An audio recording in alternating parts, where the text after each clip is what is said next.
छत्रपती शिवाजी महाराज की जय भवानी। आजच्या या महायुतीचे आपले दीपक केसरकर यांच्या प्रचार सभेला उपस्थित केंद्रीय मंत्री नारायण राणे साहेब, या ठिकाणी आपले उमेदवार दीपक केसरकरजी आणि निलेश राणे, सगळ्यांची नावं घेत नाही कारण आपले उमेदवार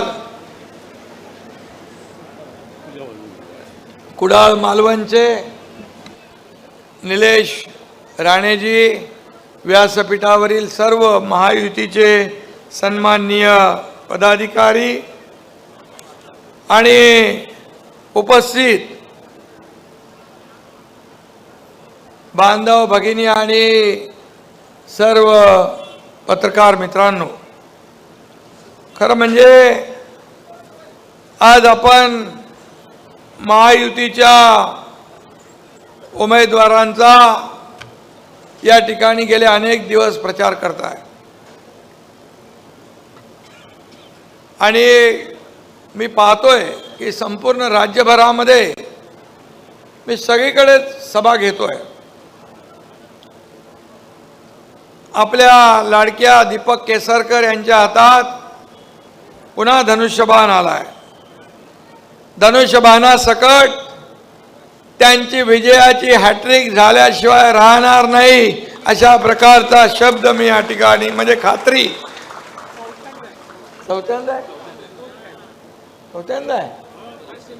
म्हणजे चौकार मारणार। हॅट्रिक झाली आता चौकार। चेंडू स्टेडियमच्या बाहेर जाईल ना, जाणार तुम्ही पाठवणार, पण कुणाची तरी हार होईल। आता दीपक केसरकर यांना गेले 15 वर्ष कोणी पर्याय निर्माण झाला नाही, कारण त्यांनी आपल्या कामावर सगळ्या मतदारांना सोबत घेतलं। या मतदारसंघात जी कामं आहेत ती करण्याचा प्रयत्न केला आणि सावंतवाडीला दीपक सावंत यांच्याशिवाय पर्यायाची गरजही नाही। आणि म्हणून आज मी आपल्याला एवढं सांगतो, केसरकर एक सुसंस्कृत माणूस आहे, साधा माणूस आहे, जिभेवर साखर डोक्यावर बर्फ असं ठेवून काम करणारा आहे आणि त्यांनी गुवाहाटीत चांगलं काम केलं। राणे साहेब, आणि मला तिथं आपल्याला माहित आहे कशी परिस्थिती 2 वर्षापूर्वी होती, या राज्यामध्ये काय परिस्थिती होती। खरं म्हणजे या राज्यामध्ये शिवसेना प्रमुखांचा विचार, या कोकणामध्ये शिवसेना आणि बाळासाहेब हे असं एक अनोखं समीकरण होतं। राणे साहेबांच्या काळात शिवसेना वाढवण्याचं काम राणे साहेबांनी या कोकणामध्ये केलं। बाळासाहेबांचे विचार घराघरात पोचवण्याचं काम त्यांनी केलं आणि शिवसेना आणि कोकण एक वेगळं नातं निर्माण झालं। शिवसेना आणि कोकण एक वेगळं समीकरण निर्माण झालं। बाळासाहेबांवर या कोकणी माणसांनी भरभरून प्रेम केलं, बाळासाहेबांनी कोकणी माणसावर भरभरून प्रेम केलं। कोकणी माणूस तसा प्रेमळ आहे, बाहेरून फणसासारखा काटेरी पण आतून गोड गऱ्यासारखा आहे। आणि म्हणून या ठिकाणी जेव्हा शिवसेना प्रमुखांचे विचार सोडले, शिवसेना प्रमुखांच्या विचाराला तडा गेला, शिवसेना प्रमुखांच्या विचाराची बेईमानी केली, या महाराष्ट्रातल्या तमाम जनतेच्या बरोबर विश्वासघात केला। कारण शिवसेना भाजपा युती म्हणून आपण निवडणूक लढवलो 2019ला। एकीकडे बाळासाहेब, दुसरीकडे प्रधानमंत्री, आपण दोघांचे फोटो लावून मत मागितले आणि सरकार भाजप सेनेचं यायला पाहिजे, परंतु दुर्दैवाने अनैसर्गिक आघाडी झाली। बाळासाहेबांनी नेहमी ज्या काँग्रेसला दूर ठेवलं त्या काँग्रेस बरोबर घरोबा केला, त्याच्या मांडीवर बसले आणि मुख्यमंत्री झाले. काय मिळवलं? शिवसेना आणि धनुष्यबाण काँग्रेसच्या दावणीला बांधला. आमदारांची ससे होलपट झाली, खच्चीकरण झालं, शिवसेनेचं खच्चीकरण होऊ लागलं, शिवसैनिकांचं खच्चीकरण होऊ लागलं आणि आम्ही उघड्या डोळ्याने तिथे पाहत बसू शकत नव्हतो. म्हणून या एकनाथ शिंदेने उठाव केला. हे 40+10 आमदार निघाले, सत्ता सोडून आम्ही गेलो. मंत्री होतो, माझ्याकडे 7-8 मंत्री. लोक सत्तेकडे जातात, आम्ही सत्तेच्या विरुद्ध दिशेने गेलो आणि त्यामध्ये केसरकर माझ्या खांद्याला खांदा लावून पुढे होते. आणि म्हणून मी मगाशी म्हणालो की गुवाहाटीला त्यांनी चांगलं काम केलं आणि जिथं जिथं त्यांना जबाबदारी दिली तिथं तिथं त्यांनी योग्य प्रकारे त्या ठिकाणी काम केलं. दीपकराव खूपच विनम्र आहेत. कोकणातला माणूस नम्र आहे, पण दीपकराव खूपच विनम्र आहेत. कोकणातला सफरचंद आहे ते, असं म्हटलं तर वावगं ठरणार नाही. आणि म्हणून केसरकर म्हणजे Sachin Tendulkar, allrounder, batting, bowling, wicket keeping सगळं ते करतात. आणि मॅच आपल्याला जिंकून देण्याचं काम केसरकर करतात, याचा मला अभिमान आहे. रिंगणात कुणी उतरू, प्रत्येक मॅच आम्ही जिंकतो. आता विजयाचा चौकार मारून ते सावंतवाडीचा कप जिंकल्याशिवाय राहणार नाही असा विश्वास व्यक्त करतो. माझ्यासाठी नेहमी ते एक फायर फायटर सारखे काम केलंय. आपल्या पक्षासाठी, आपल्या सरकारसाठी त्यांनी जे काम केलं ते वाखाणण्यासारखं आहे. केसरकरांना नेहमी चक्रव्यूहात लढण्याची सवय आहे, पण त्यांचा अभिमन्यू होत नाही, कारण चक्रव्यूह कसा भेदायचा हे त्यांना पक्क ठाऊक आहे. आणि म्हणून या ठिकाणी मी त्यांचं अभिनंदन करतोच. कोकण म्हणजे मगाशी म्हटलं तसं शिवसेनेचा अभेद्य गड आणि इथल्या मतदारांनी देखील लोकसभेत दाखवून दिलं. इथल्या मतदारांनी लोकसभेत दाखवलंय की बाळासाहेबांच्या विचारांची ज्यांनी प्रतारणा केली, बाळासाहेबांचे विचार सोडले, त्यांना कोकणाने देखील सोडलं. आणि नारायण राणे साहेबांना भरघोस मताने लोकसभेत निवडून दिलं. हा कोकणच्या लोकांनी केलेला एक चमत्कार.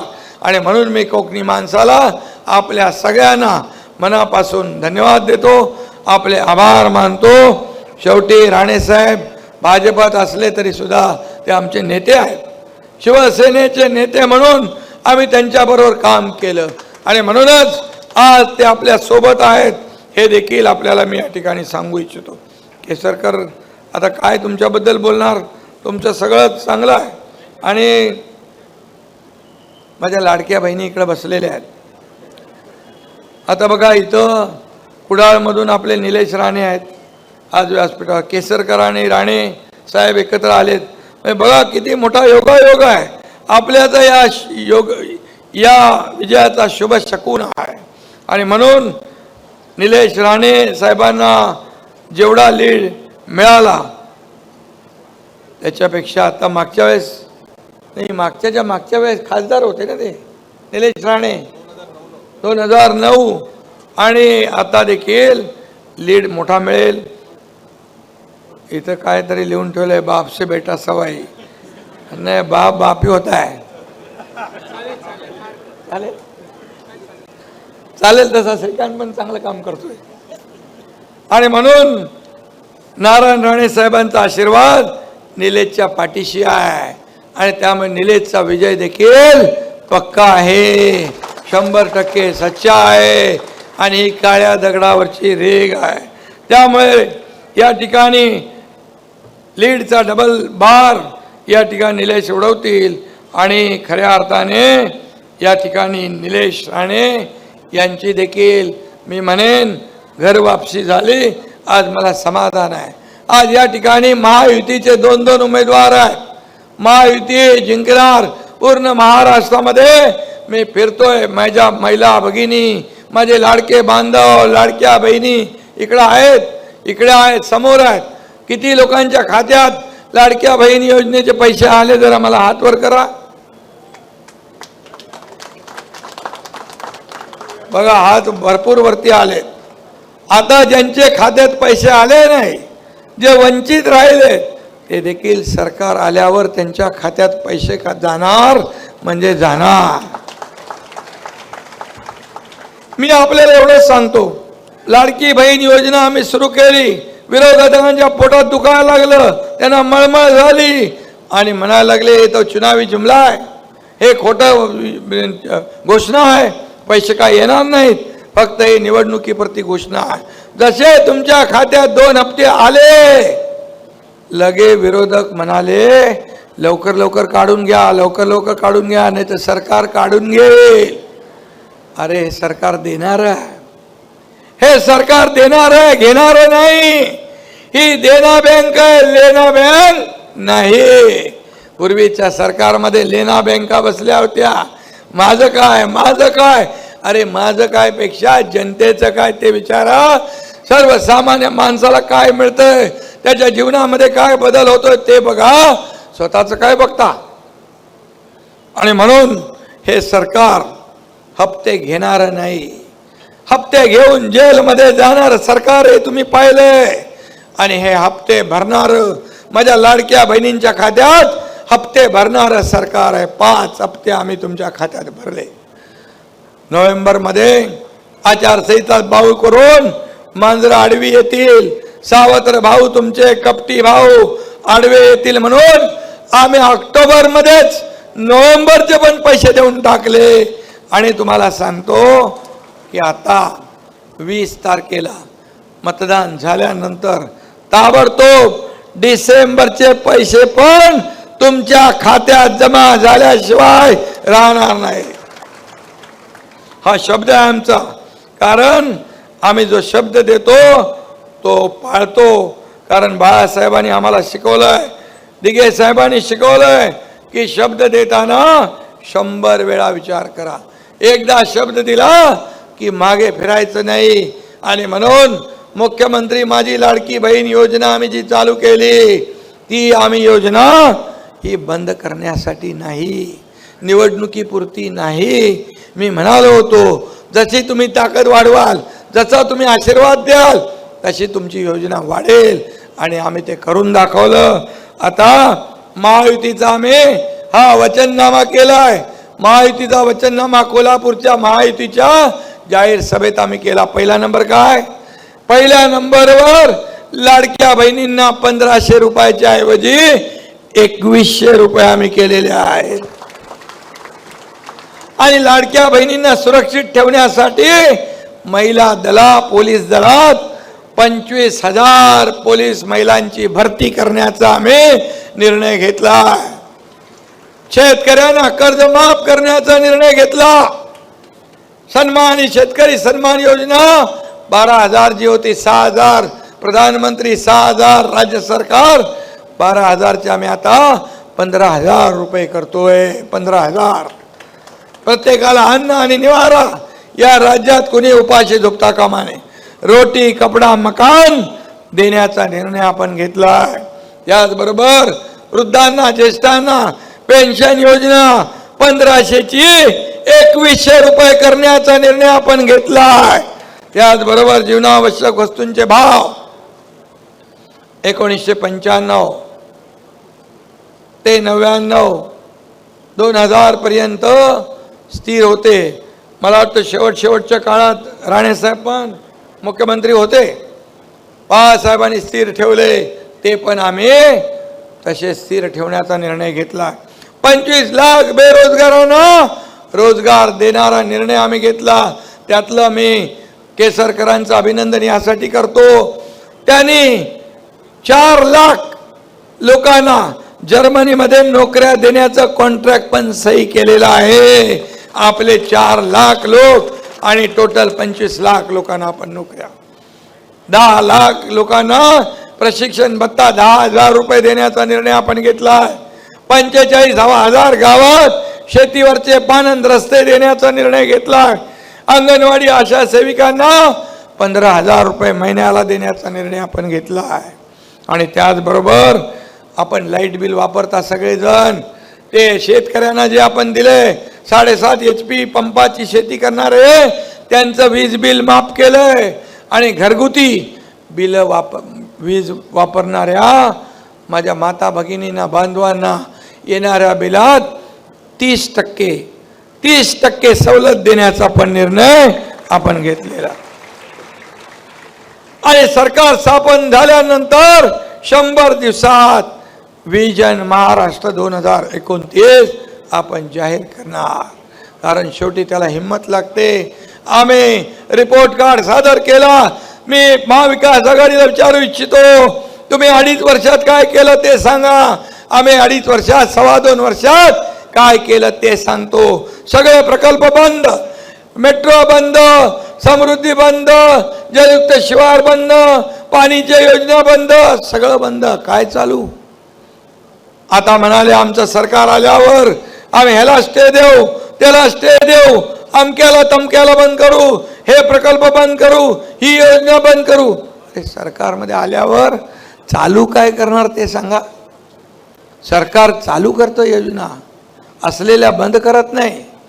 आणि म्हणून तुमच्या योजनेला देखील ते म्हणाले आम्ही याची चौकशी लावू, इन्क्वायरी लावू, यामध्ये जे दोषी आहेत त्यांना जेलमध्ये टाकू. काल म्हणाले 10 दिवस थांबा, एकनाथ शिंदेला जेलमध्ये टाकतो. कोणाला धमक्या देत आहे?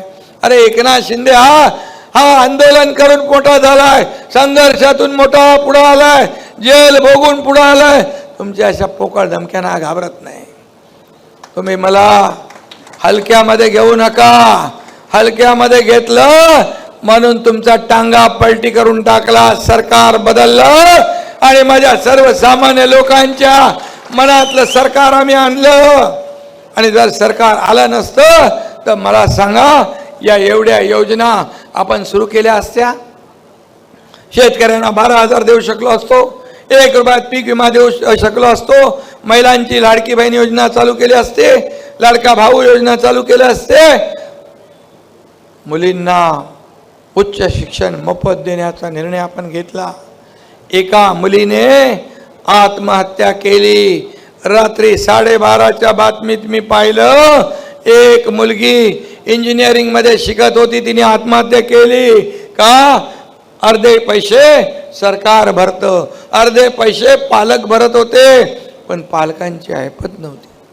मुलींनी ठरवलं बापावर भार नको म्हणून आत्महत्या केली. मी त्याच क्षणी आमचे चंद्रकांत पाटील मंत्री त्यांना सांगितलं, राज्य कशासाठी, सत्ता कुणासाठी? आपल्या राज्यात तर माझी मुलगी लाडकी बहीण आत्महत्या करते तर या राज्याचा काय उपयोग? आणि त्याच दिवशी आम्ही ठरवलं मुलींना डॉक्टर, इंजिनियर, वकील, MBA जे काय करायचं ते पूर्ण त्याचा खर्च सरकार उचलणार. आणि तोही निर्णय आपण घेतला. आणि असे निर्णय आपण घेऊ शकलो असतो. म्हणून लोकांच्या मनातलं सरकार हा सर्वसामान्य मुख्यमंत्री आहे, शेतकऱ्याचा पोरगा आहे, सर्वसामान्य कुटुंबातून आलोय, सोन्याचा चमचा घेऊन जन्माला आलेले पैशाच्या राशीत लोळणाऱ्या लोकांना या 1,500चं 2100चं महत्व काय कळणार? आणि म्हणून त्याची टिंगल करताय. भीक देताय का, लाच देताय का, विकत घेताय का? असं माझ्या लाडक्या बहिणींना, बोलणाऱ्या सावत्र भावांना तुम्ही जे खोडा ज्यांनी घातलाय त्यांना 20 तारखेला जोडा दाखवण्याची संधी तुमच्या हातात आहे. आणि त्यांना विचारा, का आमच्या मुलाबाळांच्या तोंडचा घास हिरावण्यासाठी कोर्टात तुम्ही गेले? का आमची योजना बंद केली? का आमची योजना बंद पाडण्याचं काम केलं? हे जबाब जरूर विचारा. आणि म्हणून मी सांगतो, सीएम म्हणजे कोण? सीएम म्हणजे चीफ मिनिस्टर. मी समजतो सीएम म्हणजे कॉमन मॅन, एक सर्वसामान्य माणूस. आणि हा सर्वसामान्य राज्यातला कॉमन मॅन, याला मला ताकद द्यायची आहे. माझ्या लाडक्या बहिणींना लखपती झालेलं बघायचं आहे. मोदीजींनी लखपती दिदी, ड्रोन दिदी, स्वनिधी, जनधन योजना, बेटी बचाओ बेटी पढाओ, किती योजना केल्या. आपल्या राज्याला मनमोहन सिंग होते त्यावेळेस 10 वर्षात काँग्रेसची सत्ता इथे राज्यात होती. 2 लाख कोटी रुपये दिले. परंतु आपल्या प्रधानमंत्री महोदयांनी, मोदी साहेबांनी 2014 ते 2024 10 लाख कोटी दिले. 10 लाख कोटी म्हणजे दुप्पट तिप्पट नाही, 5 पट. म्हणून आम्ही जातो दिल्लीत, आपल्या योजना घेऊन जातो, आपले प्रस्ताव घेऊन जातो आणि ते मान्य होतात. आम्ही दिल्लीच्या गल्लीत जात नाही मला मुख्यमंत्री करा, मुख्यमंत्री करा, माझा चेहरा करा, ह्याच्यासाठी नाही जात. आम्ही जातो आमच्या राज्याला विकासाकडे नेण्यासाठी. आम्ही जातो आमच्या राज्याला योजना आणण्यासाठी. आम्ही जातो योजनांना पैसे आणण्यासाठी, मिळवण्यासाठी. आणि म्हणून आम्हाला अभिमान आहे. डबल इंजिन सरकार या राज्यात चाललंय. या सरकार केंद्रात महायुतीचं सरकार, मोदीजींच्या नेतृत्वाखाली सरकार आहे. आणि म्हणून इथं पण महायुतीचं सरकार आणण्यासाठी माझ्या लाडक्या बहिणी, लाडके भाऊ, लाडके शेतकरी, लाडके ज्येष्ठ वाट बघतात. कधी 20 तारीख येते आणि महायुतीला मतदान करतोय, धनुष्यबाणाला मतदान करतोय. जिथं धनुष्यबाण आहे तिथं धनुष्यबाण, जिथं कमळ आहे तिथं कमळ, जिथं घड्याळ आहे तिथं घड्याळ, याला निशाणीला मत देण्यासाठी आतुरतेने वाट पाहत आहेत. दीपकभाई, सावंतवाडीचा परिसर आणखी सुंदर करा. सौंदर्य दृष्टी असलेले नेते कमी आहेत. काही लोक नुसते फोटोग्राफी करत फिरतात. फोटो काढण्यासारख्या गोष्टी निर्माण करता येत नाहीत. पण उठत्या बसता शिव्या शाप, रोज सकाळी उठलं शिव्या शाप, संध्याकाळी उठलं शिव्या शाप. आणि म्हणून निवडणुका झाल्या की ते गळ्यात कॅमेरा अडकवून त्यांना जंगलात फोटोग्राफी करायला जावी लागेल, हेही मी या ठिकाणी सांगू इच्छितो. तुम्ही शिव्या शाप द्या, तुम्ही आरोप करा, पण एकनाथ शिंदे आरोपाला आरोपाने उत्तर नाही, कामाने उत्तर देत आला. म्हणून तुमच्या आशीर्वादाने पहिल्या दिवसापासून सरकार पडणार, सरकार पडणार, मुख्यमंत्री जाणार. सरकार मजबूत होत गेलं. सरकारने योजना राबवला, विकास आणि कल्याणकारी योजना यांची सांगड घातली. आणि म्हणून मी आपल्याला एवढंच सांगतो,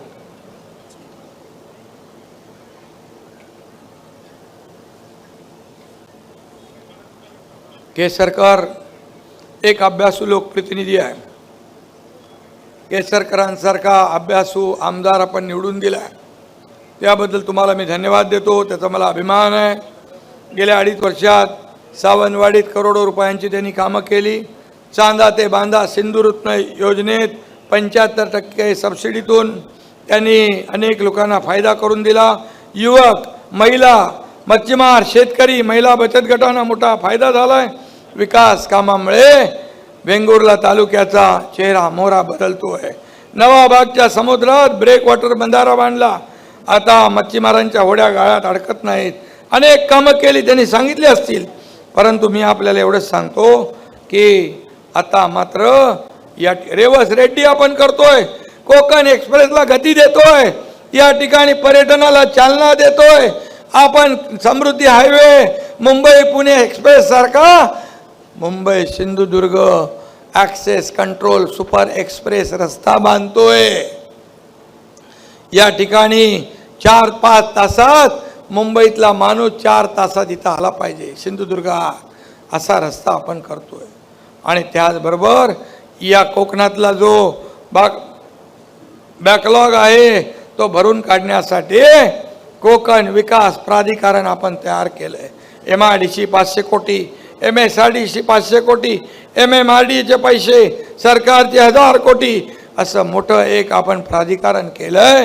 त्याच्यामधून समुद्राकडे वाहून जाणारं पाणी ते भागाभागामध्ये आपल्याला अडवून छोटे मोठे बंधारे असतील, जे का असेल ते करून या कोकणामध्ये बारमाही शेती, बागायती शेती या ठिकाणी झाली पाहिजे.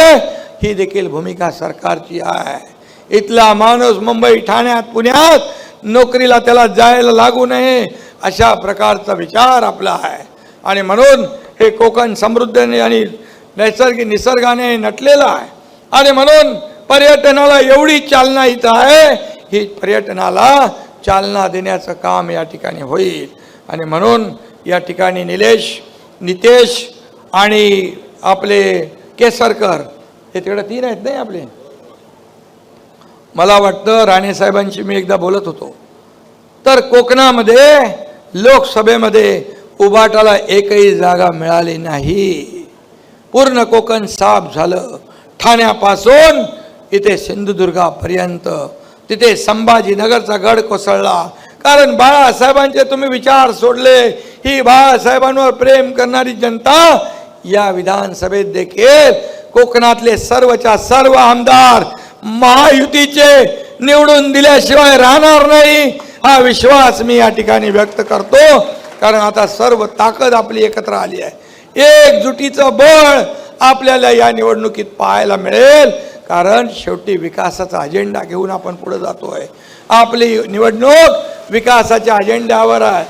पाऊस आला बघा, पावसाने पण आशीर्वाद दिलाय. म्हणजे दीपक केसरकर यांचा विजय पक्का, निलेश राणे यांचा विजय पक्का. धन्यवाद. आमचे दिवसभरातले सर्व अपडेट्स, ताज्या घडामोडी आणि थेट लाईव्ह पाहण्यासाठी सबस्क्राईब करा, लाईक करा कोकणचं नंबर 1 महा चॅनल कोकण 7 लाईनचं YouTube चॅनल.